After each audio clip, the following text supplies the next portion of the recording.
Karan here from living foundations. आज हम बात करेंगे लाइफ पर्पस की, होता क्या है, फिगर आउट कैसे करते हैं, और अल्टीमेटली मे बी ये कहना कि लाइफ पर्पस होते हुए भी नहीं होता, and maybe that's a good thing. So पहले लेट्स जस्ट डिफाइन कि लाइफ पर्पस क्या है। लाइफ पर्पस का फिलोसॉफिकली मतलब ये होता है कि आप इस दुनिया में बॉर्न हो रखे हो किसी काम के लिए।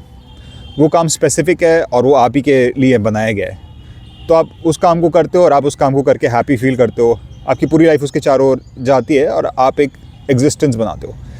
जैसे हम और जानवरों को देखते हैं, जैसे कुत्ता, बिल्ली, हिरन, शेर, सारे के सारे जानवर अपने पर्पस को लिव करते हैं और आपको काइंड ऑफ पता है कि भले ही वो अनजाने में अनकॉन्शियसली करते हैं, पर वो बहुत ही अलाइंड होते हैं जिस काम से वो धरती पे आ रखे हैं। तो शेर शिकार करता है, हिरन दौड़ता है, हिरन घास खाता है, शेर मीट खाता है। उनकी डाइट क्लियर होती है, उनकी सोच क्लियर होती है, उनकी लाइफस्टाइल क्लियर होती है, उनकी हायरार्कीज़ होती है। So they are very clear about their purpose. पर इंसान, बिकॉज इंसान का प्रीफ्रंटल कॉर्टेक्स यानी कि उसका हायर लेवल का ब्रेन डेवलप हो रखा होता है, तो हम लोग कॉन्सेप्चुअली चीज़ों को सोच सकते हैं एब्स्ट्रैक्ट तरीके से। मैं यहाँ पे बैठ के इमेजिन कर सकता हूँ कि मैं शक्तिमान की तरह उड़ रहा हूँ। मैं इमेजिन कर सकता हूँ कि मेरे 4 हाथ है। तो ये क्योंकि थ्योरेटिकल चीज़ है और मैं फ्यूचर के बारे में सोच सकता हूँ। तो कहीं ना कहीं जानवर के अंदर एबिलिटी नहीं होती है, तो जानवर अपने पर्पस के बारे में सोच नहीं पाता और कहीं ना कहीं इंस्टिंक्ट के बाहर चल नहीं पाता, which that's the difference between us and animals.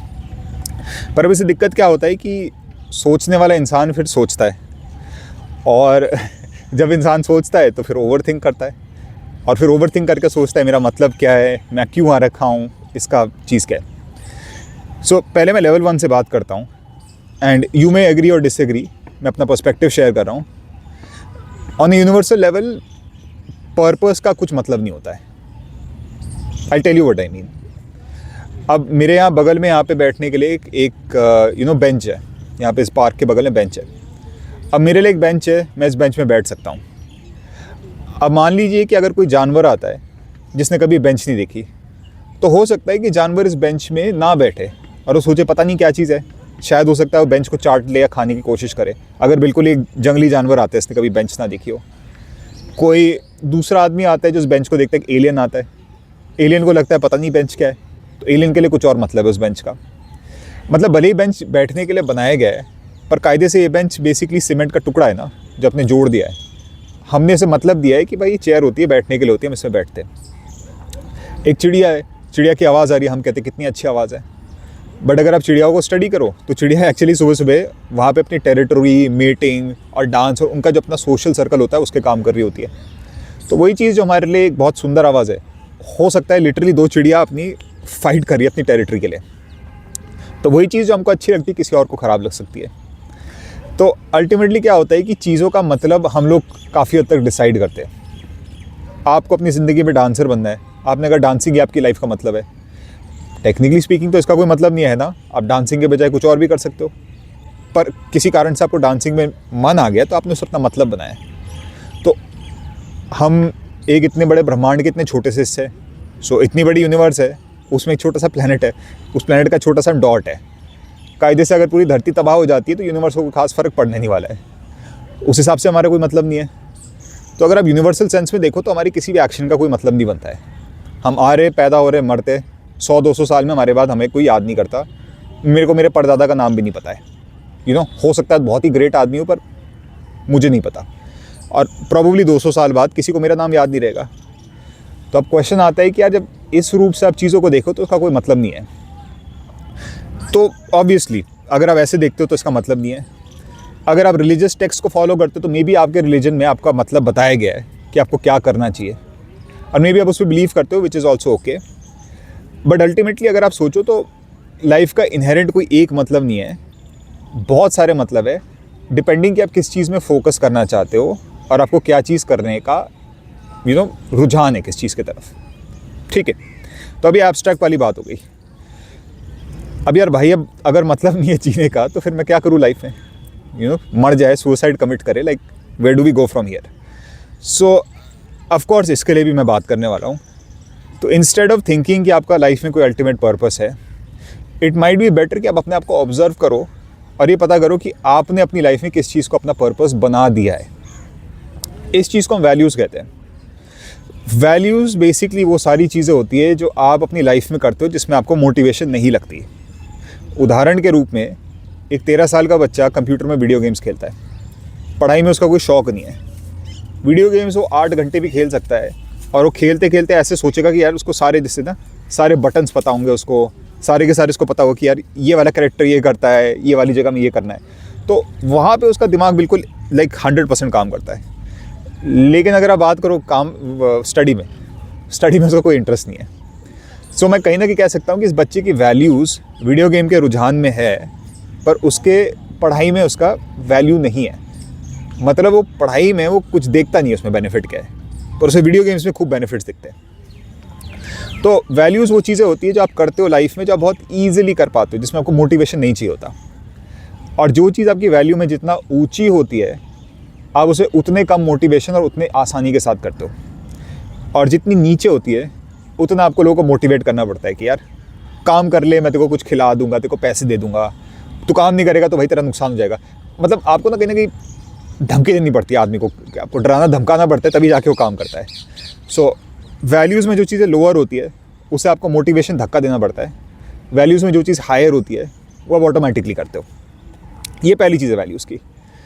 Second cheese values की होती है कि जब आप अपनी वैल्यूज़ की चीज़ें करते हो, जिस चीज़ को आप वैल्यू करते हो, तो आपका सब्र, आपका गुड नेचर, आपकी एबिलिटीज़, जो भी आपकी पॉजिटिव एबिलिटीज़ है वो हाईलाइट होनी शुरू हो जाती है।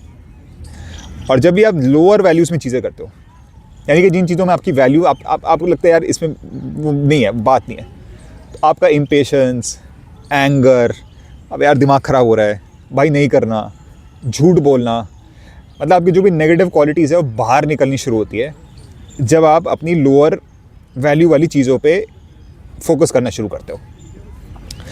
सो कहने का मतलब, the more you focus your life on things जिसको आप वैल्यू करते हो, नॉट बेस्ड ऑन कि आप मुझसे बोलते क्या हो कि यार थ्योरेटिकली तो मैं इसको बहुत वैल्यू करता हूँ, भाई मैं पैसों की बहुत वैल्यू करता हूँ।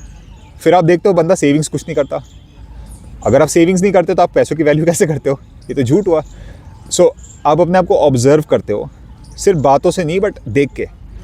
और जिन चीज़ों में आपको लगता है कि यार इन चीज़ों पर मैं समय भी लगाता हूँ, मैं टाइम भी लगाता हूँ इसमें, फोकस भी करता हूँ, मैं पैसा भी खर्च करता हूँ उसमें, और ये चीज़ मेरी ज़िंदगी का एक हिस्सा लेती है और मैं खुशी खुशी देता हूँ, तो वो सारी चीज़ें आपकी वैल्यूज़ में ऊपर है।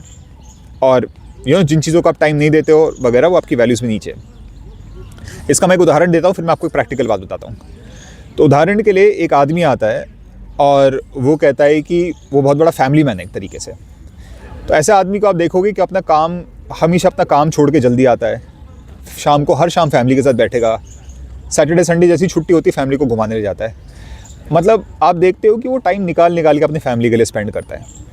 तो ये आदमी मुझे दिखाता है कि इस आदमी के लिए फैमिली वैल्यूज़ में बहुत ऊपर आती है। इसके विपरीत एक दूसरा आदमी है जो बिजनेसमैन है, जो बिज़नेस को बहुत वैल्यू करता है। तो वो आदमी हमेशा होगा कि उसके बच्चे का कोई शो है या उसकी वाइफ किसी काम से उसे बुलाती है कुछ, तो वो हमेशा पहले अपने काम को अपने आगे रखता है।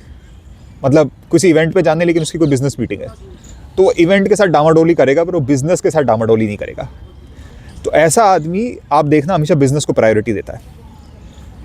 अब ऐसा हो सकता है कि फैमिली पर्सन कहे कि यार मैं तो अपने काम को बहुत ज़्यादा मेरा काम मेरा नंबर 1 है, पर जैसी फैमिली बोले तो अपना काम छोड़ के आ जाता है। तो ऐसा आदमी कुछ भी बोले, आपको पता है फैमिली मैन पर्सन है। इसके विपरीत अगर एक बिज़नेस वाला बोले यार कि मैं तो बहुत बड़ा फैमिली मैन हूँ, मैं तो सिर्फ फैमिली के बारे में सोचता हूँ, लेकिन ना वो छुट्टी लेता है फैमिली के लिए, ना वो फैमिली के साथ बैठता है, घर आके भी काम करता है, तो ऐसा आदमी कहीं ना कहीं शो कर रहा है कि मेरी वैल्यूज़ मेरे बिज़नेस के प्रति है। ये जजमेंट नहीं है, ये जस्ट एक ऑब्जर्वेशन है। तो तरीका क्या होता है अपनी लाइफ पर्पस के लिए कि आप पहले बहुत क्लियरली पता करते हो कि आपकी वैल्यूज़ क्या है, नॉट थ्योरेटिकली कि आप क्या बोलते हो वैल्यूज़ क्या होनी चाहिए, आपके माँ बाप क्या कहते हैं आपकी वैल्यूज़ क्या होनी चाहिए, बट एक्चुअली खुद को एज अ पर्सन आप ऑब्जर्व करते हो कि यार मैं सबसे ज़्यादा टाइम इस चीज़ में लगाता हूँ, सबसे ज़्यादा मनी मैं इस चीज़ में स्पेंड करता हूँ, मेरा सारा फोकस और एनर्जी जो है वो इसी चीज़ में लगी रहती है। और अगर आप मेरे घर में फर्नीचर वगैरह सामान देखते हो तो सबसे ज़्यादा मैं इसी के प्रति चीज़ें लगाता हूँ। इसका एक और एग्जांपल है जैसे एजुकेशन। अब जो लोग एजुकेशन और पढ़ाई को बहुत ज़्यादा ऊपर रखते हैं, उनके पूरे घर में किताबें होती है। अब हमेशा गौर करना, स्पोर्ट्स वाले जो लोग होते हैं उनके घर में स्पोर्ट्स का सामान पड़ा रहता है, और जिनके घर में बहुत ब्यूटी का होता है, जैसे कई औरतें ब्यूटी और एस्थेटिक को बहुत बिलीव करती है, तो उनके घर में आप घुसोगे तो सारी चीज़ें बहुत अच्छे से रहती हैं, जैसे सारा फर्नीचर और सब कुछ ना बहुत सुंदर तरीके से रहता है। किसी के घर घुसते हो जहाँ सारी आपकी गंद मची रहती है, सब गंदगी में फैला हुआ है, तो आपको पता है ऐसा पर्सन अपनी शक्ल विजुअल अपीयरेंस के लिए बहुत ज़्यादा फोकस नहीं है। अगेन सही गलत बात नहीं है, ये जस्ट एक ऑब्जर्वेशन की बात है। अब कहीं ना कहीं आपने वैल्यूज़ की बात पता कर ली, तो एक इंसान अपनी वैल्यूज़ में जितना ज़्यादा जीता है वो उतना ही उस काम में अच्छा होता है, उतना ही हैप्पी होता है, और वो इतना ही इंजॉय करता है। वैसे ही जैसे मछली पानी में सबसे ज़्यादा इंजॉय करती है, पेड़ों में नहीं, और एक बंदर पेड़ों में सबसे ज़्यादा इंजॉय करता है, पानी में नहीं। वैसे ही आइडिया ये होता है कि जिस चीज़ में आपका रुझान है, जिस चीज़ में आपका टाइम, मनी, फोकस और स्पेस नेचुरल तरीके से लगता है, उसमें आप घुस के उसी चीज़ में आप अपना लाइफ धीरे धीरे करके आप उसमें जीना शुरू करते हो। अब इसमें अगला सवाल आता है कि अपनी वैल्यूज़ हम पता कैसे करें। कई लोग होते कहते हैं यार हमको नहीं पता हमारी वैल्यूज़ क्या है ना, हम करना तो चाहते हैं अपनी पसंद का काम, पर हम कंफ्यूज है, हमको नहीं पता कैसे करना है इस काम। तो वैल्यूज़ निकालने के 2-4 तरीके होते हैं जो मैं आपके साथ आज डिस्कस करने वाला हूँ। तरीके क्या है, एक्चुअली पूरा मैं आपको वीडियो बताऊँ तो यही चीज़ के लिए बेसिकली कि अपनी वैल्यूज़ को फिगर आउट कैसे करते हो। तो हम इसको 2 तरीक़ों से हम डिवाइड करेंगे इस आंसर को। जिससे पहले 2 हम आंसर में घुसे, मैं एक बार दोबारा रिपीट कर रहा हूँ। वैल्यू वो चीज़ें हैं जो आप बिना मोटिवेशन के कर लेते हो। वैल्यू वो सारी चीज़ें जो आप ऑटोमेटिकली करते हो, जिसमें किसी को आपको बोलना नहीं पड़ता कि भाई कर ले, फ़ायदा होगा वगैरह, आप अपने आप उठ के चले जाते हो उस काम को करने के लिए। जो लोगों को दोस्ती यारी बहुत पसंद होती है, उनको रात के 3 बजे फ़ोन करो, आपसे मिलने आ जाएंगे। जिन लोगों को काम होता है वो रात के 3 बजे काम करते हैं। जिनको पैसों में इंटरेस्ट होता है वो सेविंग्स और इन्वेस्टिंग उसमें बहुत फोकस करते हैं। और जैसे मेरा फोकस, मेरे को मेंटल हेल्थ और सारी चीज़ों में इंटरेस्ट है, तो आप देखोगे मेरा कंटेंट काफ़ी सारा इसी पे रहता है। सो ये सारी की सारी जो चीज़ें हैं, आप इसके सेटअप के हिसाब से, आप अपने रुझान के हिसाब से चीज़ों में घुसते हो एक तरीके से। सो यहाँ तक बात क्लियर हो गई है। अब नेक्स्ट चीज़ आती है कि आपकी वैल्यूज़ क्या है। जो पहली चीज़ मैं चाहता हूँ जिससे पहले हम वैल्यूज़ का डिस्कस करें, वो है कि आप अपना इकिगाई फिगर आउट करो। इकिगाई मतलब वो चीज़ जो आपकी लाइफ का पर्पस है। सो इकिगाई क्वेश्चंस करके मैंने कुछ स्पेसिफिक जर्नल क्वेश्चंस बना रखे। जर्नल जो आपको पता है, राइटिंग करते हो, आपके क्वेश्चन लिखते हो, उसका आंसर करते हो। तो मैं चाहता हूँ आगे बढ़ने से पहले एक बार क्विकली जाके मेरे इकिगाई वाले क्वेश्चन पे चले जाओ। मैं आपको अपने जो वहाँ पे 15-20 क्वेश्चन है, मैं वो आपको समझाता हूँ, उसके थ्रू ले जाता हूँ। तो एक बार पेन पेपर लेके उन 15-20 क्वेश्चंस को निपटा लो, अपना इकिगाई बेसिकली पता कर लो, उसको सेव कर लो, फिर वापस इस वीडियो में आना, फिर मैं आपको इसके सेकंड पार्ट में ले जाऊँगा। क्योंकि कहीं ना कहीं आपको इकिगाई पहले वो करना पड़ेगा, तभी आपको थोड़ा क्लैरिटी मिलेगी। ओके, सो आई थिंक आप इकिगाई करके आ गए हो होपफुली, और आपको थोड़ा सा माइंड क्लियर हो गया कि आप कौन हो, क्या हो, आपका क्या इंटरेस्ट है और ये सब। अब क्या करते हैं, इस इकिगाई को थोड़ा सा और क्लैरिटी के साथ लेके आते हैं, ताकि आपको एक्चुअली पता हो कि अब करना है तो क्या करना है। क्योंकि वो इकिगाई क्वेश्चन तो आप एक ही बार करते हो, क्योंकि 1 टाइम क्वेश्चन होता है। मतलब आप उसे 1 टाइम से ज़्यादा कर सकते हो, मतलब मे बी 6 महीने में एक बार या 4 महीने में एक बार। पर अब आपको क्या चाहिए उस क्वेश्चन के बाद, आपको एक तलवार चाहिए जिसको आप डेली घिस सको। यानी कि कुछ सेट ऑफ क्वेश्चंस जो आप हर दिन बैठ के कर सको, ताकि आपके हर दिन माइंड में क्लैरिटी और ज़्यादा शार्प हो सके। ये वाला जो क्वेश्चनर है, जर्नल क्वेश्चन है, इसके लिए आप इन क्वेश्चंस को हो सके तो डेली करते हो। हफ्ते में एक बार तो मिनिमम करना है, वरना फ़ायदा नहीं है इसका। पर अगर आप समझदार हो और आपको एक्चुअली फोकस चाहिए, क्लैरिटी चाहिए, तो आप डेली इन क्वेश्चंस को करोगे। इन सारे क्वेश्चंस को करने में करीबन 30 से 35 मिनट लगते हैं तकरीबन, और आप इनको हर दिन करते हो और हर दिन आपका माइंड शार्प करता है। इनको मैं 5 क्लैरिटी क्वेश्चंस कहता हूँ। ये क्वेश्चंस आपके नीचे डिस्क्रिप्शन में तो है ही, पर मैं आपको ये क्वेश्चंस एक बार समझा देता हूँ, बिकॉज इनको समझना भी थोड़ा सा इंपॉर्टेंट होता है। ओके, पहला क्वेश्चन ये है, अगर आपके पास 1 CR होता भी, और 1 CR को खर्च करने के लिए, 1 करोड़ को खर्च करने के लिए अगर आपके पास 1 साल होता, तो आप क्या करते, किस तरीके से करते और कहाँ कहाँ खर्च करते। इस क्वेश्चन में 2-3 लिमिटेशंस है, 2-3 इसमें रूल्स है। पहला रूल ये है कि ये मान के चल रहा है कि आपको जो सेविंग्स और इन्वेस्टमेंट, यानी कि आप स्टॉक्स वगैरह जो भी करते हो या आप जो भी सेविंग्स में पैसा डालते हो, आप उस पैसे को पहले ही डाल चुके हो। तो आप स्टॉक्स वगैरह जो भी आप इन्वेस्टिंग में करते हो वो आप पहले ही कर चुके हो, आप सेविंग्स में अपना पैसा डाल चुके हो। इसके बाद आपके पास 1 CR बचता है। आप इस 1 CR का इस्तेमाल कैसे करेंगे, मैं आपको कुछ एग्जांपल्स देता हूँ। मान लीजिए कि मैंने फ़िटनेस कोचिंग ले रखी किसी कोच से, और मैंने कहा कि देखो मैं हर महीने 50,000 रुपये खर्च करूँगा फ़िटनेस के ऊपर, वेदर वो फिटनेस कोचिंग है, वेदर वो एजुकेशन है मेरी ऑनलाइन, या वेदर किसी से ट्रैवल करना है मुझे फिटनेस रिलेटेड, मान लो कोई सेमिनार है कुछ है, तो मैंने कहा ठीक है महीने का मैं 50,000 खर्च करूँगा, यानी कि साल का 6 लाख रुपये। तो मैंने लिख दिया फिटनेस 6 लाख रुपीज़। सो 1 CR में से 6 लाख तो मेरे फिटनेस पे चले गए। अब मैंने कहा यार कि मैं एक अच्छा सा शेफ़ हायर करूँगा ना, मैं बढ़िया शेफ़ हायर करूँगा, मैं अपनी डाइट पे पैसा खर्च करूँगा। और मैंने कहा यार 50,000 रुपये अपनी डाइट और मतलब 20,000 30,000 का मैं शेफ़ हायर करूँगा, 20-25,000 का, और 20-25,000 रुपये के मैं ऑर्गेनिक फूड और अच्छे इंग्रेडिएंट्स लेके आऊँगा जो मेरे शेफ़ मेरे लिए कुक करेगा। तो मैंने कहा ठीक है 50,000 रुपये मैं साला अपने खाने पे लगाता हूँ, तो 6 लाख रुपये मेरे साल के खाने पे लग गए। बहुत बढ़िया। फिर मैंने कहा दोस्तों यारों के साथ मैं ट्रैवलिंग करना चाहता हूँ, तो आई थिंक मैं महीने में एक अच्छी ट्रिप लगाऊंगा तो मैं 1 लाख रुपए महीने के खर्च करूँगा ट्रैवलिंग में। तो मतलब साल के कितने हुए? 12 लाख रुपए। बहुत बढ़िया। तो मैंने 12 लाख रुपए मैंने ट्रैवलिंग और ट्रिप्स में खर्च करने का इशारा किया। अगर मेरे पास 1 करोड़ होते हैं तो यानी कि 24 लाख तो मेरे ऐसे ही खर्च हो चुके हैं। अब मैंने कहा एक काम करता हूँ, मैं छोटा सा ना अपने एक स्टूडियो, लाइक फिटनेस का स्टूडियो बनाता हूँ जहाँ मैं अपने क्लाइंट्स को ट्रेन करूँगा। ठीक है, तो मैंने कहा कि रेंट इस स्टूडियो का 50,000 होगा और इसका इक्विपमेंट मेरे को खरीदना है तो मे बी 5-6 लाख रुपए का, क्योंकि छोटा स्टूडियो है। तो ठीक है, तो 5-6 लाख वन टाइम का इन्वेस्टमेंट, 50,000 मेरा महीने का हो गया, तो ये तकरीबन 10 लाख रुपये 10-12 लाख रुपये ही हो गए। तो 10-12 लाख रुपये मैंने स्टूडियो पे लगा दिए। ऐसे करते करते, और मैंने कहा घर पैसे भेजने, तो मैंने कहा यार मैं एक काम करता हूँ, मैं अपने घर 1.5 लाख रुपये हर महीने भेजूँगा। तो 1.5 लाख रुपये ये हो गए, तो तकरीबन मेरे हिसाब से 18 लाख रुपये, शायद मैं गलत हूँ, मेरी मैथ्स बहुत गंदी है, तो 18 लाख के आसपास मैंने घर भेजना शुरू कर दिया साल के। ऐसे करते करते आप पूरा 1 CR को डिवाइड करोगे उन सारी की सारी एक्टिविटीज़ में जिसमें आप पैसा खर्च करते हैं। तो आप में से कुछ लोग बोलेंगे यार हम चैरिटी में भी पैसा खर्च करना चाहते हैं, तो हो सकता है साल के 3 से 8 से 10 लाख रुपए आप चैरिटी में लगा रहे हो। तो आप पहला क्वेश्चन समझ गए। 1 CR को आपको डिवाइड करना है इनटू एज मेनी, जिन जिन चीज़ों में आप खर्च करते हैं, और एक एस्टिमेट लगाओ कि आप कितना खर्च करते हैं साल में उसका, और आप उसको लिख के एक लिस्ट बनाते हो जब तक 1 CR का खर्चा आपका हो नहीं जाता। ये आपका पहला क्वेश्चन हो गया। सेकंड क्वेश्चन को मैं कहता हूँ मैजिक विशेस। मैजिक विशेस में बेसिकली क्या है कि अगर आपके सामने जीनी आता, एक मैजिकल जीनी आता और वो कहता कि हुकुम मेरे आका, जो इच्छा पूरी करवानी है आप करवाओ, तो उस पॉइंट पे आपको जाके जो इच्छा आती है, भाई काश मैं 6 फुट 5 इंच का होता, काश मैं बिल्कुल जैसे कहते हैं ना, मैं आर्नल्ड श्वार्ज़नेगर की तरह दिखता या मैं जॉन सीना की तरह दिखता, काश मेरे पास एक पेड़ होता इससे पैसे निकल के आते।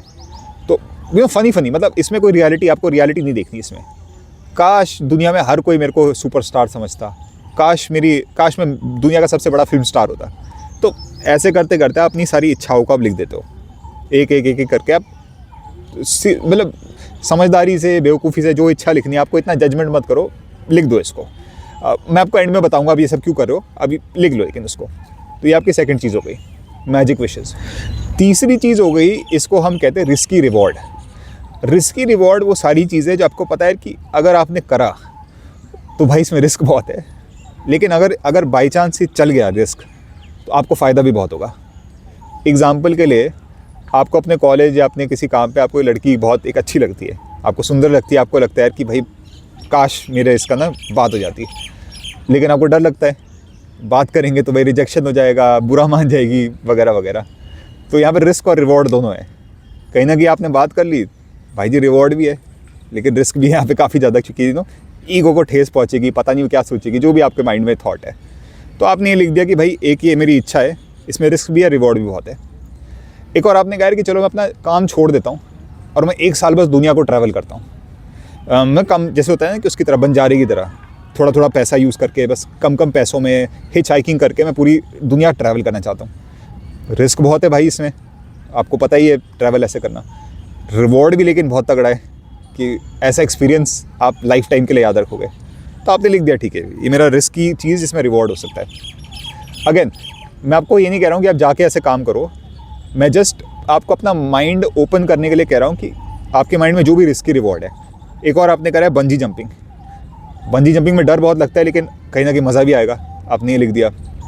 मे बी आपने कहा दोस्तों के साथ सोलो ट्रिप में जाना है मेरे को, मतलब आप और आपके 3 दोस्त, आप तीनों एक पूरी इंडिया की ट्रिप लगाओगे और आप 2 महीने करोगे। रिस्क बहुत है भाई, काम वगैरह और सारी दिक्कतें, लेकिन रिवॉर्ड भी इसमें बहुत है। एक और हो सकता है आपने कहा आपको अपनी कंपनी खड़ी करनी है, तो स्टार्टअप तो रिस्क ही रिस्क है बेसिकली ना, उसमें रिस्क के सिवाय तो कुछ होता ही नहीं स्टार्टअप में, लेकिन इसमें रिवॉर्ड भी बहुत ऊंचा है। तो कहीं ना कहीं आपने रिस्क और रिवॉर्ड को समझते हुए आपने ये भी लिख दिया।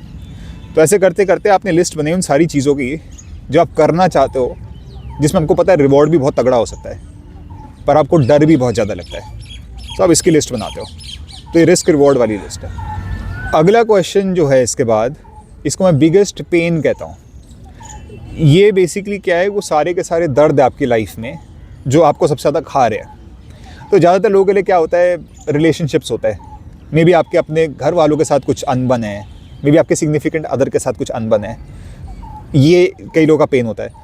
पैसा कई लोगों की दिक्कत होती है कि काश हम और कमाते, काश स्टेबिलिटी होती है। मे बी आपकी हेल्थ की दिक्कत है कि मे बी आपकी फिटनेस वहाँ पे नहीं जहाँ पे आप चाहते हो, मे बी आप एक ऐसे सिचुएशन में जहाँ आपका कंट्रोल नहीं है।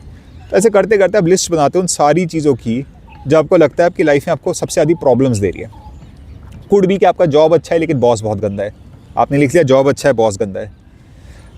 या आप कह सकते हो कि आपका अगर आप NCR में रहते हो, आप कहते हो सब कुछ अच्छा है लेकिन भाई NCR की हवा तो बहुत ही ख़राब है, आपने ये भी लिख दिया। तो ऐसे करते करते आप अपनी पूरी लिस्ट क्रिएट करते हो। तो ये आपका बिगेस्ट पेन वाली लिस्ट हो गई। अब लास्ट क्वेश्चन जो 5th क्वेश्चन आता है, वो एक बड़ा इंटरेस्टिंग क्वेश्चन है। इस क्वेश्चन को करने से पहले आप क्या करते हो, आप अपने प्रीवियस क्वेश्चंस को देखते हो, जो आपके प्रीवियस 4 क्वेश्चंस है, और आप उनको ऑर्डर करना शुरू करते हो। ऑर्डर से मेरा मतलब ये है कि जो आपका पहला वाला क्वेश्चन था 1 CR का, उसमें आप लिस्ट बनाते हो, मतलब आप उसके बगल में नंबर लिखते हो कि सबसे ज़्यादा इंपॉर्टेंट चीज़ मेरे लिए क्या है इनमें से। जैसे मान लो आपने अगर 10 पॉइंट लिखे 1 CR में, 10 अलग अलग चीज़ें जो आप खरीदोगे, और आपने कहा सबसे इंपॉर्टेंट चीज़ तो भाई घर में पैसा भेजना है, मतलब इससे इंपॉर्टेंट कुछ नहीं है, आपने उसे नंबर 1 कर दिया। नंबर 2 आपने कहा यार बिज़नेस खड़ा करना है, इससे इंपॉर्टेंट मेरे लिए इसके बाद कुछ नहीं है, नंबर 2 आपने बिज़नेस कर दिया। फिर नंबर 3 आपने कहा यार कि यार मुझे ये ट्रिप में जाना है, या ट्रिप्स तो मेरे लिए सबसे इंपॉर्टेंट ट्रिप है, ठीक है, नंबर 3 आपने ट्रिप कर लिया। मतलब ये आपकी बड़ी पर्सनल लिस्ट है, इसमें आप जजमेंट मत करो और ये मत सोचना कि ये सही है गलत है।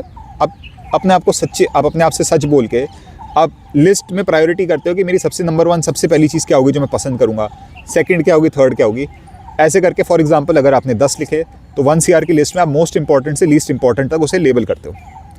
सेम चीज़ आप अगले क्वेश्चन में करते हो। जो आपका मैजिक विशेज़ वाला क्वेश्चन है, सेम, आपकी सबसे बड़ी इच्छा कौन सी है उसमें नंबर 1, सेकंड सबसे बड़ी इच्छा कौन सी नंबर 2, थर्ड नंबर 3, ऐसे करके उसकी लिस्ट।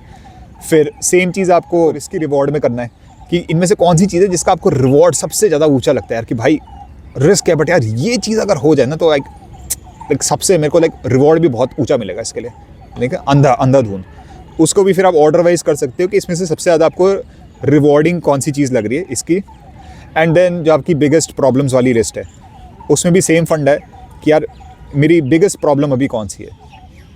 कई लोगों के लिए रिलेशनशिप होती है, कईयों के लिए हेल्थ होती है, कुछ के लिए जॉब होता है, कुछ के लिए पैसा है। जो भी आपकी बिगेस्ट प्रॉब्लम है उसे नंबर 1 करते हो, फिर नंबर 2, फिर नंबर 3, ऐसे करके प्रायोरिटी बनाते हो।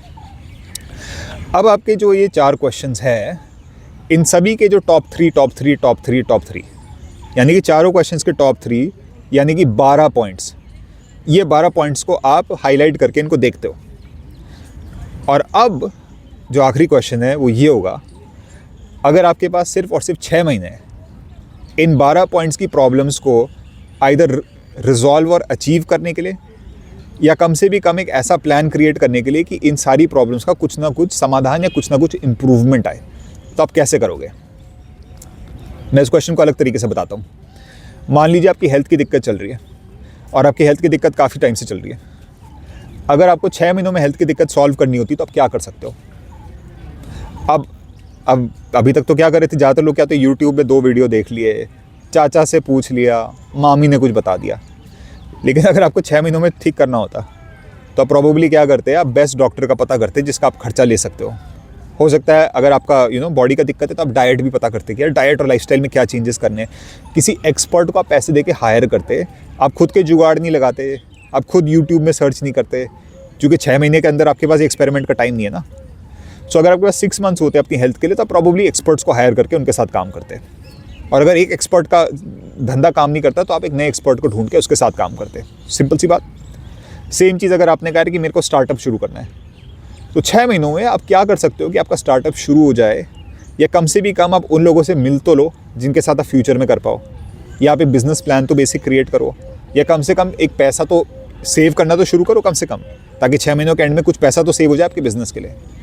तो ऐसे करते करते जो आपके सारे 12 पॉइंट्स है, उन 12 पॉइंट्स के लिए आप कुछ ना कुछ एक्शन स्टेप आप लिखो कि 6 महीने बाद आइदर वो चीज़ सॉल्व हो जाए, कि 6 महीने बाद अरे यार मेरे चाचा से बहुत अनबन चल रही है, मेरा बहुत दिल टूट रहा है, तो क्या कोई तरीका है उनसे बात करके सुलह करने का, तो इससे तो इशू सॉल्व हो जाएगा। या फिर अगर ये ऐसी चीज़ है जो 6 महीनों में ठीक नहीं हो सकती, जैसे अगर आपको अपना जॉब पसंद नहीं है और आपको नया जॉब लेना है, पर आपका उस जॉब में कोई एक्सपीरियंस नहीं है, आपका कोई उसमें वो नहीं है, मतलब इंटरेस्ट है पर आपका कोई स्किल नहीं है, तो हो सकता है 6 महीने काफ़ी नहीं है कि आप जॉब स्विच कर सको। बट डेफिनेटली 6 महीने इतना है कि आप एजुकेशन शुरू कर सकते हो इस नए जॉब के लिए। तो मे बी आपने कोर्स ज्वाइन करा, मे बी आपने किसी प्रोफेशनल से बात करनी शुरू करी, एटलीस्ट आप एक कदम उठाना शुरू कर सकते हो कि आप उस डायरेक्शन में जाना शुरू कर दो। सो अगर आपके पास 6 महीने होते इन सारे 12 के 12 पॉइंट्स में कुछ लाभ और कुछ बेनिफिट लाने के लिए, तो आप क्या क्या चीज़ें कर सकते हो इन सारे पॉइंट्स के लिए। ये आपका लास्ट क्वेश्चन है। ये 5 क्वेश्चंस अगर आप सॉल्व करते हो, आपके इकिगाई वाले क्वेश्चन के साथ ये वाले क्वेश्चन मिलके आपके माइंड को इतना क्लियर करेंगे, आपकी वैल्यूज़ क्या है, आप चाहते क्या हो, आपकी प्रायोरिटीज़ क्या है और आपको करना क्या है। ये वाली चीज़ आपके लिए इतनी डीप तरीके से क्लियर हो जाएगी कि आप काइंड ऑफ सोचोगे यार कि मैं इससे पहले दुनिया में काम कैसे कर रहा था, आप काइंड ऑफ ऐसे आपका थॉट चलेगा। कपल ऑफ मोर थिंग्स जिससे पहले आप स्टार्ट करो इस क्वेश्चन को दो। इन 5 क्वेश्चंस को क्योंकि करने में बहुत टाइम लग सकता है ऑब्वियसली, बिकॉज आप बैठने को तब 2 घंटे भी बैठ सकते हो, 3 घंटे भी बैठ सकते हो, ताकि आप इस क्वेश्चन को रादर देन डूइंग इट एक बार घंटों के लिए आप इसको डेली प्रैक्टिस करो। तो माय सजेशन इज़ कि आप हर क्वेश्चन में मात्र से 5 मिनट लगाओ। यानी कि आपने शुरू किया, 5 मिनट का टाइमर आपने फ़ोन वगैरह पे लगाया, 5 मिनट आपने फर्स्ट क्वेश्चन 1 CR वाला किया, जितना जल्दी आप कर सकते हो, करा, ठीक है, बहुत बढ़िया, 5 मिनट हो गए। Next question 5 minute, next question 5 minute, ऐसे करते करते आपका सारा का सारे क्वेश्चन 25 मिनट में ख़त्म हो जाते हैं। नेक्स्ट मॉर्निंग आप दोबारा उठते हो, दोबारा इसी क्वेश्चन को 25 मिनट के लिए करते हो। प्रीवियस दिन को आप देखते नहीं हो, आप काइंड ऑफ प्रीवियस डे को आप चेक नहीं करते हो, अगर आप मेरी बात समझ रहे हो। देखा, आप प्रीवियस डे खोल के नहीं देखते आपने क्या लिखा है, आप दोबारा शुरू करते हो, दोबारा लिखते हो। इस तरीके से क्या होता है, माइंड को मौका देते हो नए पॉइंट्स को लाने का, पुराने पॉइंट्स को हटाने का। क्योंकि अगर आप कल को देखोगे तो आप कल वाली चीज़ वापस लाते रहोगे, और अगर आप कल वाली चीज़ को नहीं लाओगे और आज लाओगे तो हो सकता है कि आप वो चीज़ें भूलना शुरू करो जो एक्चुअली आपके इंटरेस्ट में नहीं है, जो आपको लगता है आपके इंटरेस्ट में है, बट आप रियलाइज़ करते हो कि आपने सिर्फ किसी और के कहने पे लिखा है पर आपको इंटरेस्ट नहीं है उसमें। सो आप हर दिन जब आप अपनी लिस्ट बनाते हो तो आप पिछले दिन की लिस्ट को चेक नहीं करते हो। 5 मिनट आपने सारे क्वेश्चन करे। मैं रेकमेंड करता हूँ कम से कम इसे 2 हफ्ते लगातार करना है। हर दिन 25 मिनट सारे क्वेश्चन करो, रख दो, ज़्यादा मत सोचो। 25 मिनट करो, रख दो, दोबारा मत सोचो। 25 मिनट करो, रख दो, दोबारा मत सोचो। 2 हफ्ते इसको लगातार करो तो आप गौर करोगे कि दूसरे हफ्ते में आते आते आपकी हर दिन लिस्ट जो है वो मोटा मोटा एक जैसी बनती है। मतलब आप कल की लिस्ट देखो, आज की देखो तो ऑलमोस्ट सेम पॉइंट्स आते हैं। तो शुरू के 3, 4, 6 दिन क्या होता है, अलग अलग पॉइंट्स की, कल कुछ और, आज कुछ और, फिर कल कुछ और, फिर हल्का सा कुछ और, मतलब पॉइंट्स थोड़े बहुत चेंज होते हैं। लेकिन 1.5-2 हफ्ते लगातार करने के बाद आप गौर करते हो कि आपके वही पॉइंट्स बार बार, वही चीज़ बार बार आती है। जब आप इस पॉइंट में पहुंचते हो तो आपको पता है कि ये आपकी एक्चुअल वैल्यूज़ है, ये वो चीज़ें जिनको आप एक्चुअली करना चाहते हो, जिस पे खर्चा, ये वो मुसीबत है जो आपको एक्चुअली सॉल्व करनी है। इस पॉइंट में आके फिर आप नेक्स्ट पार्ट में जाते हो इस क्वेश्चनेयर के, विच इज़ कि जब ये आप आखिरी क्वेश्चन निपटाते हो जिसमें आप लिखते हो ना कि आप 6 महीनों में क्या करोगे, आप उसके नीचे एक और क्वेश्चन लिखते हो कि यार ये 6 महीने के प्लान का अगर मुझे सिर्फ इतना सा हिस्सा चलाना होता, इतना सा जो मैं आज कर सकता हूँ, तो मैं आज क्या करूँगा। मतलब इतना बड़ा जो आपने प्लान बना रखा है, अगर उसकी मुझे एक प्रैक्टिकल चीज़ आज करनी होती, अगर मुझे एक दोस्त को फ़ोन करना होता है जिसके साथ मैं बिज़नेस खड़ा कर सकता हूँ, या मुझे एक सर्टन स्किल सेट सीखनी होती तो मे बी कोर्स परचेस करना है।